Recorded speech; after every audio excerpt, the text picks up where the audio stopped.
খুব ভাল লাগিছে আৰু অকল বঙাইগাঁও বুলি নহয় সমগ্ৰ অসমতে যিটো ৰিজাল্ট হৈ আছে মোৰ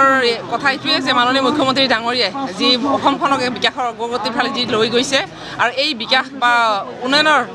স্বাৰ্থত আমাৰ বঙাইগাঁও বিধানসভা সমষ্টিৰ অন্তৰ্গত ৰাইজে যি আমাৰ NDA সমৰ্থিত প্ৰাৰ্থী দীপ্তিময়ী চৌধুৰী বাইদেউক বিপুল ভোটেৰে জয়যুক্ত কৰি এই অঞ্চলৰ আমাৰ বঙাইগাঁও বিধানসভা সমষ্টিৰ আৰু উন্নয়নৰ মানে বা বিকাশৰ যি সহযোগিতা আগবঢ়ায় তাৰ কাৰণে বহুত বহুত ধন্যবাদ সমষ্টিবাসী ৰাইজক। আৰু বিৰোধী পক্ষ বুলি ক'লে চাগে নাই এইবাৰ কি বুলি ক'ব বিৰোধী পক্ষ কি ক'ব? বিৰোধী বুলি নহয় কিছু অসন্তুষ্টি আছিলে তাৰ কাৰণে অলপ ভোটবিলাক ইফাল সিফাল হৈছে বা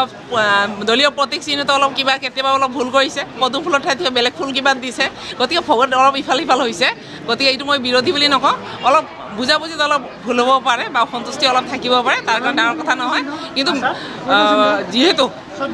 বিপুল ভোটত বাইদেউক জয়যুক্ত কৰিছে আৰু আগতে যিটো আমাৰ গতানুগতিক যি আমাৰ উন্নয়নৰ ধাৰা আগবাঢ়ি আছে আৰু এই উন্নয়নৰ যাত্ৰাত আমাৰ বঙাইগাঁও বিধানসভা সমষ্টিৰ ৰাইজ আছে গতিকে ৰাইজক ধন্যবাদ আপোনালোককো ধন্যবাদ বহুত বহুত।